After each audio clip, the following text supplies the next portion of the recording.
খবর শুনছেন ডেইলি সংবাদ ইউটিউব চ্যানেল থেকে। খবরের শুরুতেই দেখে নেব পশ্চিমবঙ্গ সহ দেশ এবং বিদেশের বাছাই করা সব তাজা সংবাদগুলি। খবরের শুরুতেই জানাবো আজকের সংবাদ শিরোনাম। তুমুল বৃষ্টিতে বানভাসী উত্তরবঙ্গ, ভাঙল দুধিয়া ও বিজনবাড়ি সেতু, মৃত 17, বড় বিপর্যয়ের আশঙ্কা। বাংলাদেশে হিন্দুরা ভালোই আছে, মহানন্দে হয়েছে দুর্গাপুজো, ঢাকা থেকে বললেন তৃণমূলের হুমায়ুন। ইনি প্রেসক্রাইব করেছিলেন কোল্ড ড্রিপ কাপ সিরাপ। 11 শিশুর মৃত্যুর পর গ্রেফতার চিকিৎসক। অনুমতি না নিয়েই 6 নেতাকে সাসপেন্ড, ব্লক সভাপতিকে শোকজ জেলা তৃণমূল নেতৃত্বের। পুরুলিয়ায় স্কুল চত্বরেই মিলল মহিলার অর্ধনগ্ন দেহ, ধর্ষণ করে খুন। দুর্যোগের রক্তচক্ষু, কলকাতায় ভারী বৃষ্টির পূর্বাভাস, উত্তরবঙ্গে জারি রেড অ্যালার্ট। ফের এয়ার ইন্ডিয়া, অল্পের জন্য দুর্ঘটনা এড়ালো বিমান। রুশ ড্রোন হামলায় তছনছ ইউক্রেনের রেল স্টেশন, চলন্ত ট্রেনের মধ্যে অগ্নিদগ্ধ হয়ে নিহত অন্তত 30। কারা চাকরি করেন এই সংস্থায়, ঘরে বসে রিপোর্ট বানায়? এনসিআরবি কলকাতাকে সুরক্ষিত শহর বলতেই ক্ষোভে ফুঁসে উঠলেন তিলোত্তমার মা বাবা।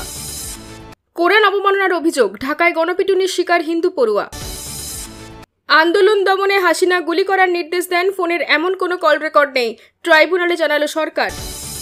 বাংলায় 7 থেকে 8 দফায় ভোট, বিহারে কেন 1 দফার দাবিকে এককাট্টা শাসক ও বিরোধী। টাটাদের হাত ধরে ভারতে প্রথম বেসরকারি হেলিকপ্টার পরিষেবা, H125 শুরু করবে নতুন যুগে।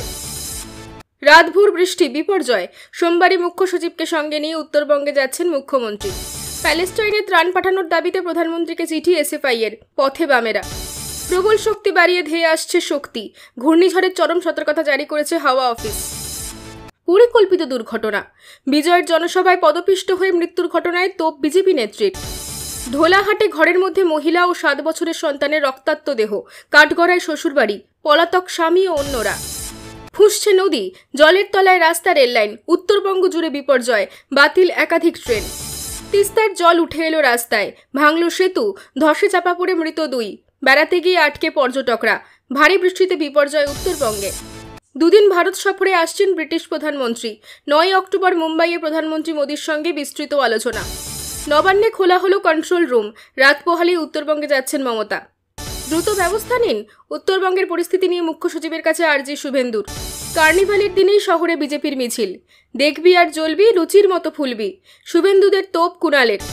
পুজোতেও ডিভিসির জল ত্রাস, মুখ্যমন্ত্রীর হুঁশিয়ারির পরও 70,000 কিউসেক জল ছাড়া। মা দুর্গার আশীর্বাদেই আমরা বিপর্যয় কাটিয়ে উঠব, উত্তরবঙ্গের পরিস্থিতি নিয়ে বললেন অভিষেক। জলে ভেসে গেল গন্ডার, উত্তরবঙ্গে বৃষ্টি, ধস, বানে বিপন্ন বন্যপ্রাণ, বিপর্যস্ত জনজীবন। ডেডলাইন বেঁধে দিলেন স্বর্ণ ব্যবসায়ীরা। বরানগরে সোনার দোকানের মালিক খুনে দুষ্কৃতী অধরায় বাড়ছে ক্ষোভ। একদম প্র্যাকটিক্যাল বলছি, বাংলাদেশে হিন্দুদের উপর অত্যাচার হয় না, এখানে সুন্দরভাবে দুর্গাপুজো হয়, ওপার বাংলায় দাঁড়িয়ে বললেন হুমায়ুন। ত্রিপুরার ডিটেনশন সেন্টার থেকে পলাতক 18 বাংলাদেশি, দেশে ফেরানোর আগেই চম্পট। নদীতে মাছ ধরতে গিয়ে কুমিরের কবলে, রাতভর তল্লাশির পর উদ্ধার মৎস্যজীবীর দেহ। বাংলায় এসআইআর কবে থেকে শুরু, চূড়ান্ত হলো দিনক্ষণ। অবিলম্বে অস্ত্রত্যাগ না করলে হামাসকে হুঙ্কার নেতানিয়াহুর। প্রবল বৃষ্টির জেরে ভূমিধস ও হরপাবান নেপালে, মৃত অন্তত 42 জন। দুর্যোগে বিপর্যস্ত উত্তরবঙ্গ, পর্যটকদের কলকাতা ফেরাতে বিশেষ বাস শিলিগুড়িতে, কি অবস্থা ট্রেনের।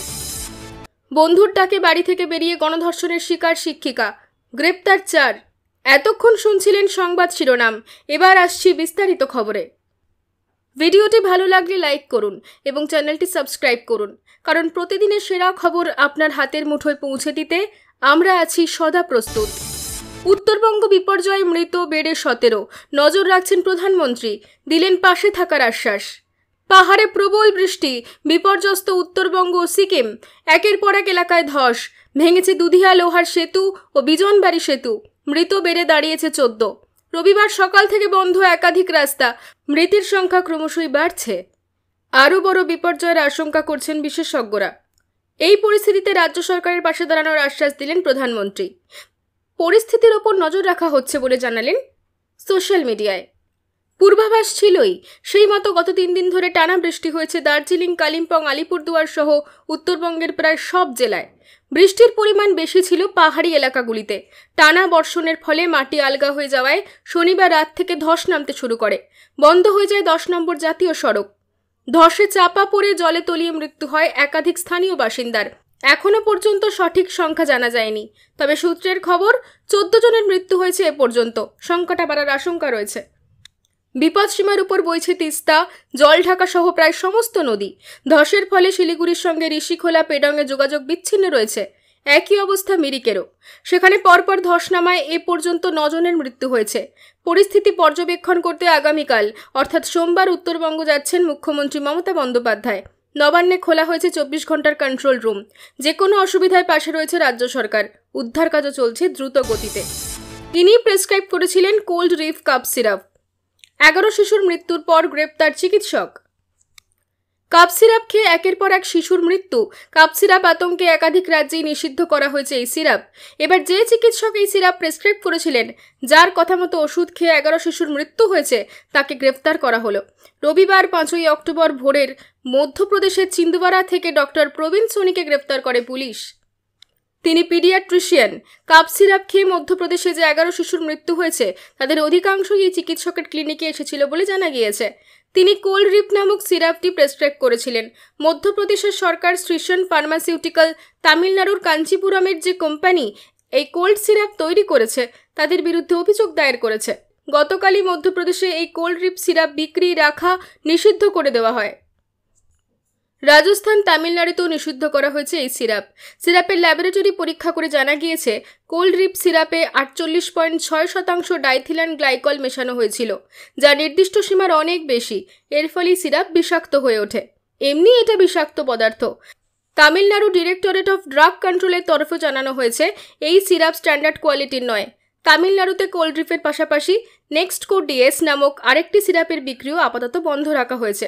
এই সিরাপের রিপোর্ট এখনও আসেনি। দুর্যোগের রক্তচক্ষু। কলকাতায় ভারী বৃষ্টির পূর্বাভাস।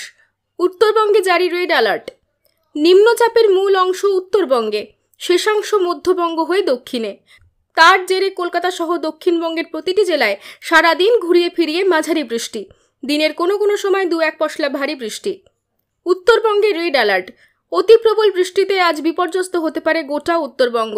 একমাত্র দক্ষিণ দিনাজপুর বাদে বাকি উত্তরের সমস্ত জেলায় আজ সারাদিনের জন্য লাল সতর্কতা জারি হয়েছে।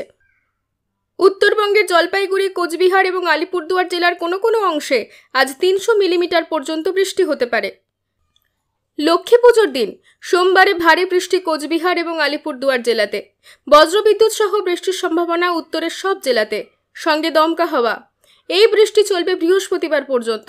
অন্যদিকে দক্ষিণবঙ্গে কাল লক্ষ্মী পুজোর দিন সোমবার এবং মঙ্গলবার বজ্রবিদ্যুৎ সহ মাঝারি বৃষ্টি চলবে জেলায় জেলায়। সোমবার বৃষ্টির সম্ভাবনা বেশি থাকবে বীরভূম, মুর্শিদাবাদ, নদিয়া, উত্তর ও দক্ষিণ 24 পরগনা এবং কলকাতায়। মঙ্গলবার বৃষ্টির সম্ভাবনা বেশি থাকবে উত্তর ও দক্ষিণ 24 পরগনা, কলকাতা এবং পূর্ব ও পশ্চিম মেদিনীপুর জেলাতে। দক্ষিণবঙ্গে বুধবার থেকে বৃষ্টি কিছুটা কমবে, বৃহস্পতিবার অনেকটাই কমবে। বাংলাদেশে হিন্দুরা ভালো আছে, মহানন্দে হয়েছে দুর্গাপুজো। ঢাকা থেকে বললেন তৃণমূলের হুমায়ুন। পুজোর মধ্যে বাংলাদেশে দারুণ সময় কাটিয়েছেন তৃণমূলের ভরতপুরের বিধায়ক হুমায়ুন কবির। 4 দিন ছিলেন বাংলাদেশের আকর্ষণীয় পর্যটন কেন্দ্র কক্সবাজারে। শুক্রবার গিয়েছিলেন নারায়ণগঞ্জের সোনারগাঁও উপজেলার বারদি চৌধুরীপাড়া গ্রামে। সেখানে দেখে এসেছেন রাজ্যের প্রাক্তন মুখ্যমন্ত্রী জ্যোতি বসুর পৈতৃক বাড়ি। শনিবার গিয়েছিলেন ঢাকার অভিজাত এলাকা ধানমন্ডিতে। সেখানে শেখ মুজিবুর রহমানের বাড়ি দেখে এসেছেন, যেটা উগ্রবাদীরা ভেঙে গুড়িয়ে দিয়েছে। শনিবার পদ্মা সেতু দেখার পর নদীতে নৌকায় ঘুরেছেন। দুপুরে হোটেলে মাছের নানা পদ দিয়ে জমিয়ে খেয়েছেন। ঢাকা থেকে শনিবার রাতে টেলিফোনে সংবাদ মাধ্যমকে হুমায়ুন বললেন, 28শে সেপ্টেম্বর এসেছি। এই কদিন যত জায়গায় গিয়েছি সর্বত্র হিন্দুদের সঙ্গে কথা বলেছি পুজো কমিটির লোকজনের সঙ্গে। আমার কিন্তু মনে হয়েছে বাংলাদেশে হিন্দুদের ওপর নিপীড়ন, নির্যাতনের অভিযোগ মিথ্যে। হিন্দুরা এখানে বেশ ভালোই আছে। প্রসঙ্গত, হিন্দু সহ সংখ্যালঘুদের উপর অত্যাচারের অভিযোগ সম্পর্কে বাংলাদেশ সরকারও একই কথা বলে। সদ্য নিউ ইয়র্কে একটি আন্তর্জাতিক সংবাদ মাধ্যমকে দেওয়া সাক্ষাৎকারে প্রধান উপদেষ্টা মোহাম্মদ ইউনুস দাবি করেন, সংখ্যালঘু নিপীড়নের অভিযোগ মিথ্যে, এগুলি ভারতের ফেক নিউজ বলেও মন্তব্য করেন তিনি।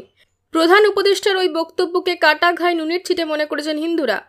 বাংলাদেশে সংখ্যালঘুদের প্রধান সংগঠন বাংলাদেশ হিন্দু বৌদ্ধ খ্রিস্টান ঐক্য পরিষদ প্রধান উপদেষ্টার মন্তব্যের কড়া প্রতিক্রিয়া দিয়েছে। তারা দাবি করেছেন ইউনুস সত্যের অপলাপ করেছেন, তাই শুধু নয়, তিনি নিজের অবস্থানও বদলে ফেলেছেন।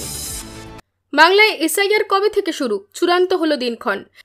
সামনেই বিধানসভা নির্বাচন, আর সেই প্রস্তুতির জন্য বাংলায় এসআইআর প্রক্রিয়া শুরু করতে তৎপর নির্বাচন কমিশন। দুর্গাপুজোর পরই বাংলায় এসআইআর প্রস্তুতি শুরু হবে বলে শোনা যাচ্ছিল, সেই মতোই কাজ শুরু হয়েছে বলে জানা যাচ্ছে। আগামী সপ্তাহে কলকাতায় আসবেন জ্ঞানেশ ভারতী এবং সীমা খান্না। সামগ্রিক পরিস্থিতি পর্যালোচনা করতে উপনির্বাচন কমিশনার জ্ঞানেশ ভারতী এবং সীমা খান্না আগামী সপ্তাহে কলকাতায় আসবেন বলে খবর সূত্রের। এছাড়াও তারা 8ই অক্টোবর নির্বাচন কর্মকর্তাদের সঙ্গে একটি ভিডিও কনফারেন্সের মাধ্যমে গুরুত্বপূর্ণ বৈঠক করবেন।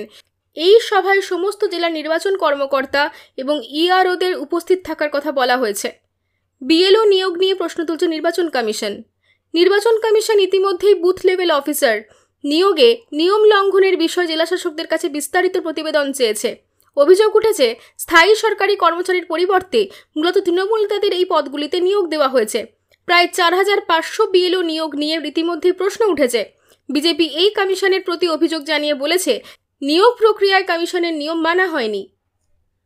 কমিশনের এক শীর্ষ কর্মকর্তা জানিয়েছে, অক্টোবরের প্রথম সপ্তাহে সিনিয়র কর্মকর্তারা বিহারে সফর করবেন। দ্বিতীয় সপ্তাহে বিহারের নির্বাচনের তারিখ ঘোষণা করা হবে। এরপরই বাংলায় এসআইআর এর সময়সূচি ঘোষণা করা হবে। মঙ্গলবার কলকাতায় আসছে কমিশনের বিশেষ প্রতিনিধি দল। এদের মধ্যে উপনির্বাচন কমিশনার জ্ঞানেশ ভারতী সহ কয়েকজন শীর্ষ কর্মকর্তা শহরে পৌঁছে সমস্ত প্রক্রিয়া পর্যালোচনা করবেন।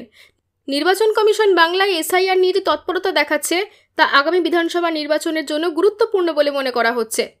বন্ধুর ডাকে বাড়ি থেকে বেরিয়ে গণধর্ষণের শিকার শিক্ষিকা, গ্রেপ্তার 4।